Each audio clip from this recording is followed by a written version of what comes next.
California's high-speed rail project encapsulates a compelling dream that has captivated urban planners and environmentalists nationwide. A future of rapid, eco-friendly travel connecting major urban centers, reducing reliance on cars and planes, alleviating congestion, and fostering economic development in underserved regions.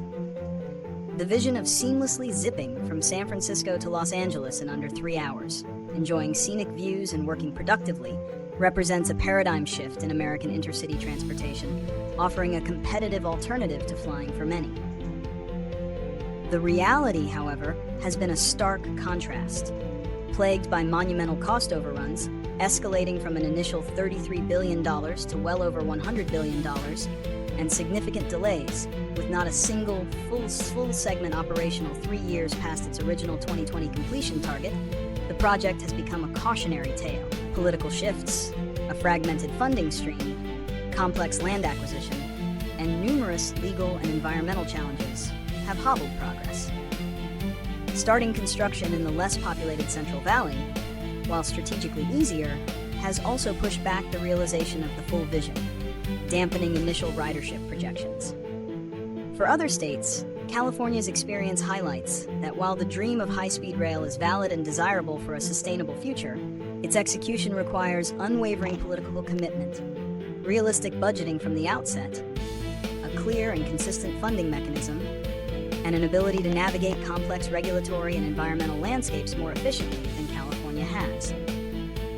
It's a model in terms of ambition, but a warning in terms of implementation. The California high-speed rail project has become synonymous with facing monumental delays and unprecedented cost overruns.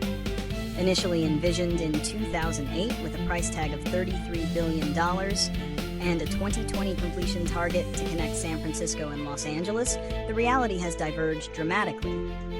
As of mid-2025, the estimated cost for the full system has soared to well over $100 billion, with some projections going even higher.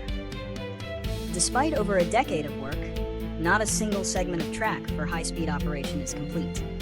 The current focus is on a limited initial operating segment in the Central Valley, which itself has faced significant delays and funding gaps. Several factors contribute to these persistent issues. Underestimated complexity. The sheer scale of building high-speed rail through diverse terrain, including mountains and densely populated areas, was severely underestimated. This led to unforeseen engineering challenges and the need for numerous grade separations, tunnels, and viaducts. Land acquisition challenges. Acquiring thousands of parcels of land has been a protracted and costly process, involving complex litigation with landowners. Regulatory and environmental hurdles. Navigating stringent state and federal environmental regulations, as well as securing numerous permits, has added significant time and expense. Political instability and funding inconsistency. The project has suffered from fluctuating political support and a lack of consistent, dedicated federal funding. Stop-and-start funding creates inefficiencies, drives up costs, and makes long-term planning difficult. Recently, $4 billion in federal grants were officially canceled, adding another layer of financial challenge. Contractor issues and management. Reports have cited issues with contractor performance, leading to additional costs and delays. These compounding factors have created a feedback loop where delays lead to increased costs, further straining the project's financial viability and pushing back its completion indefinitely. The California high-speed rail project faces a multitude of challenges that have significantly hampered its progress and inflated its costs. These hurdles are multifaceted, encompassing financial, political, technical, and regulatory dimensions.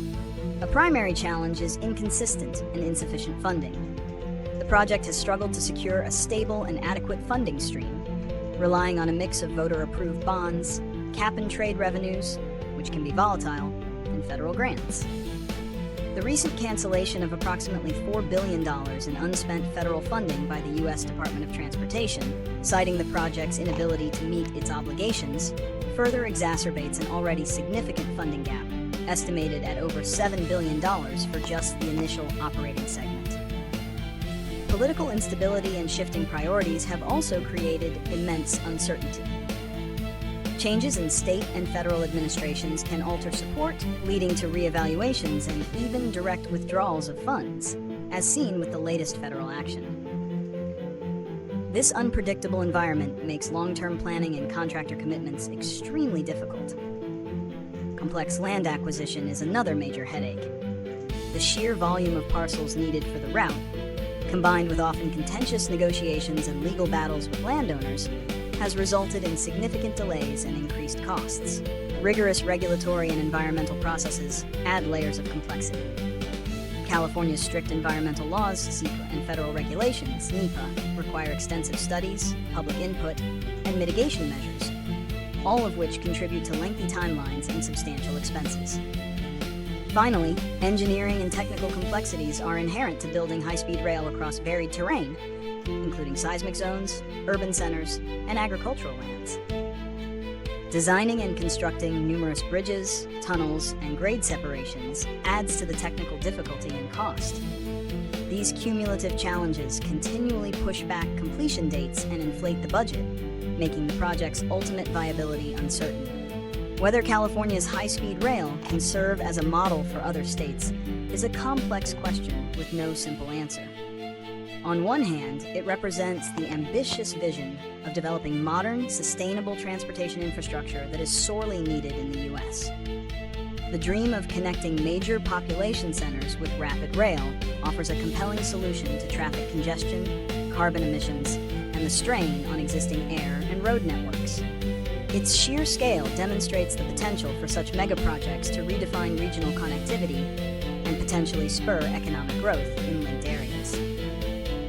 However, the reality of the California project offers critical lessons in what not to do. Its consistent struggle with massive cost overruns, now exceeding $100 billion for the full system, far above initial estimates, coupled with significant delays, no operational segment years past its original target highlights profound challenges. These stem from underestimated engineering complexities, protracted land acquisition, cumbersome regulatory processes, and critically, a lack of consistent, robust funding and political will across different administrations. The recent cancellation of federal grants further underscores this instability. For other states, California's experience serves more as a cautionary tale than a direct blueprint.